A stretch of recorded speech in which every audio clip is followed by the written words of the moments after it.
Sergio Radice, the positioning of the three-person umpire crew.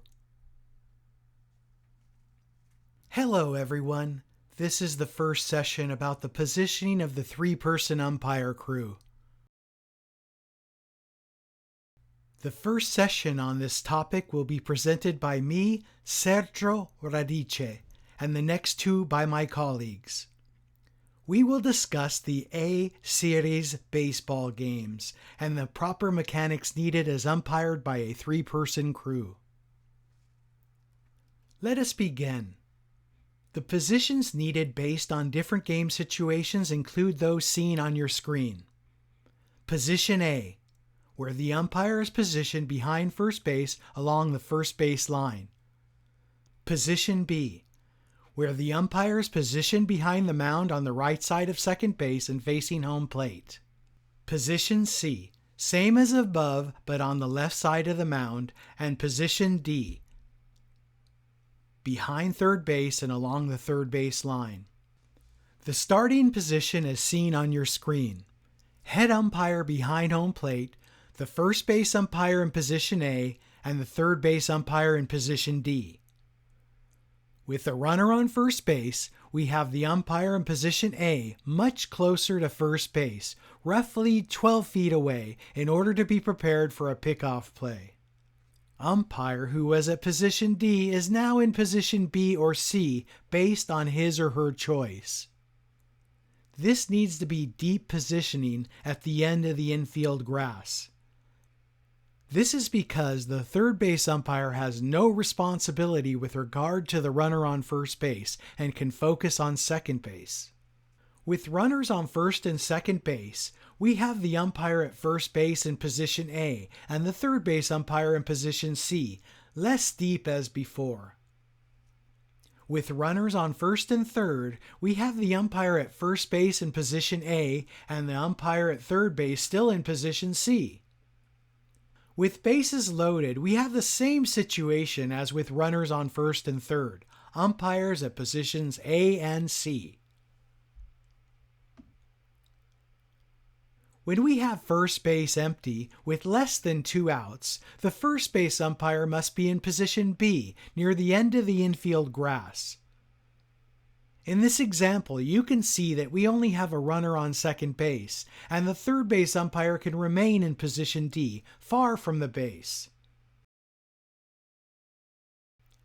When we have runners on second and third base with less than 2 outs, the first base umpire remains in position B. The umpire at third base remains in position D, but closer to the base because there could be a play at the base.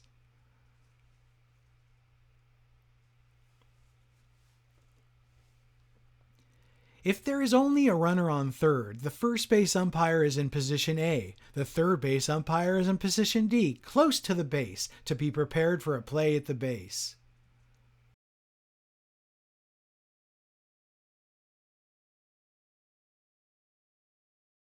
We can simplify this by saying that with less than 2 outs and first base empty, first base umpire remains in position B and third base umpire remains in position D.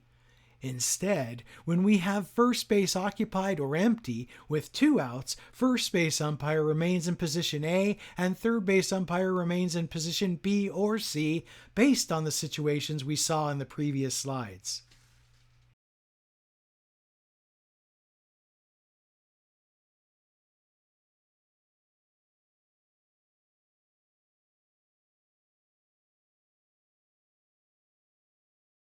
When we have check swings, the home plate umpire asks the first base umpire when there is a right-handed hitter and asks the third base umpire when there's a left-handed hitter for their decision.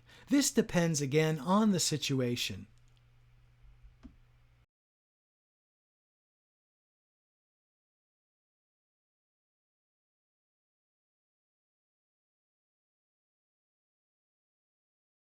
Let us examine the movements needed with balls hit to the outfield when the first base umpire is in position A and the third base umpire is in position D.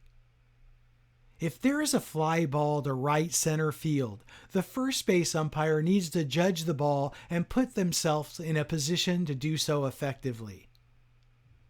Instead, when the ball is hit to left center field, the third base umpire makes this call.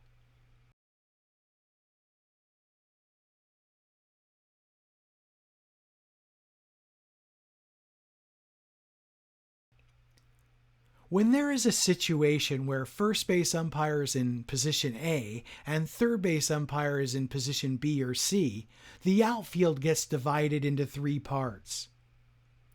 The first base umpire has the responsibility of the entire field from the first base line to center field.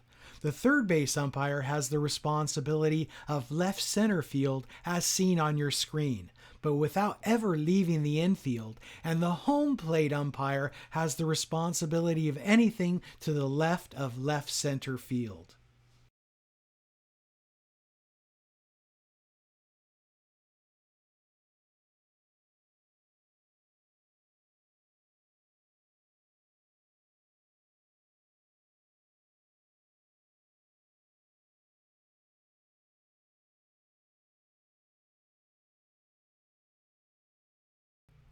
When we have a situation where the first base umpire is in position B or C and the third base umpire is in position D, the outfield is divided in the same way, but opposite as previously mentioned.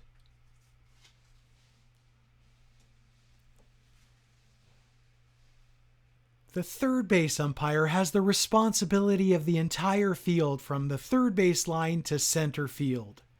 The first base umpire has the responsibility of right center field as seen on your screen, but without ever leaving the infield. And the home plate umpire has the responsibility of anything to the right of right center field. Let us see the coverage for fair or foul balls. When we have umpires in positions A and D, if the ball is hit along the first base foul line and after first base, this is the responsibility of the first base umpire. If the ball remains in front of first base and stays parallel to the infield, this is the responsibility of the home plate umpire. If the ball is hit along the third base foul line and behind third base, this is the responsibility of the third base umpire. If the ball remains in front of third base and stays parallel to the infield, this is again responsibility of the home plate umpire. When we have the first base umpire in position B or C, all batted balls along the first base foul line are the responsibility of the home plate umpire, along with balls hit along the third base foul line before third base. The third base umpire has the balls hit along the third base line behind third base. When we have the third base umpire in position B or C, all batted balls along the third base foul line are the responsibility of the home plate umpire, along with balls hit along the first base foul line before first base. The first base umpire has the balls hit along the first base line behind first base.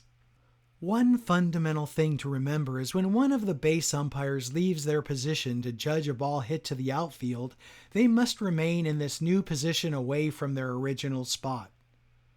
They do not return to the infield. 8:45.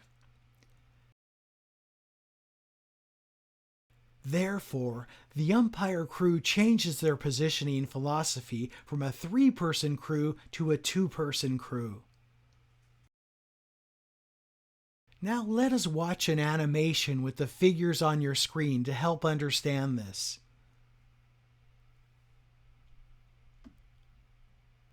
Let us say that the rotation, which you will see in the next sessions with my colleagues, is always done in a counterclockwise direction as you face the mound.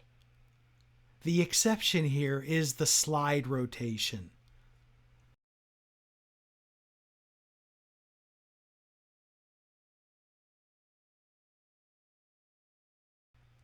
This situation is with runners on first and second. A ball hit towards foul territory, the first base umpire enters the infield. The home plate umpire remains at home plate, and the third base umpire moves towards third base and the third base foul line in order to judge whether or not the ball is fair or foul.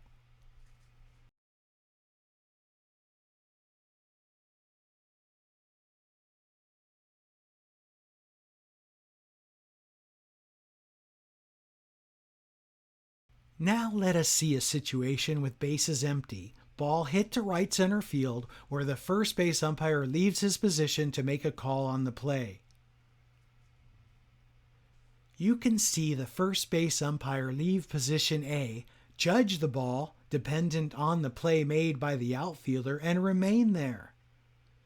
The home plate umpire must follow the batter runner until first base to see his route and potential obstruction by defenders, and then his job is done. The third base umpire, starting from position D, positions himself to the left side of second base and waits to see what the runner actually does, regardless of whether he moves on to second or third base or stays at first. He assumes this responsibility.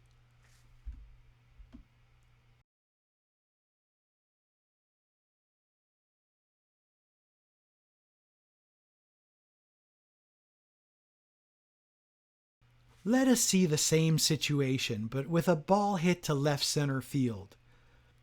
The third base umpire leaves his position and moves towards the outfield to judge the play, and his job ends here. The first base umpire enters the infield and follows the batter runner all the way to third base. The home plate umpire has a view of this to provide an extra set of eyes on the base runner, but remains near home plate.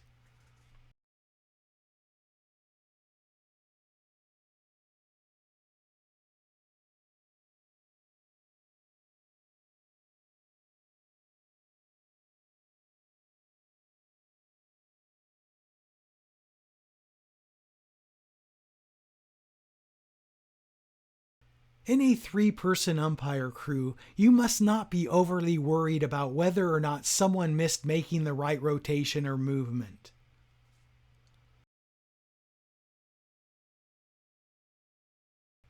No matter what happens or who misses a rotation, you must make the adjustment and fill the hole that was created by staying aware of what happened.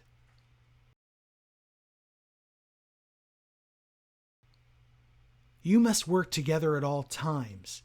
In the post-game analysis, umpires can always clarify the mistakes and make adjustments to be more prepared for the next time it occurs.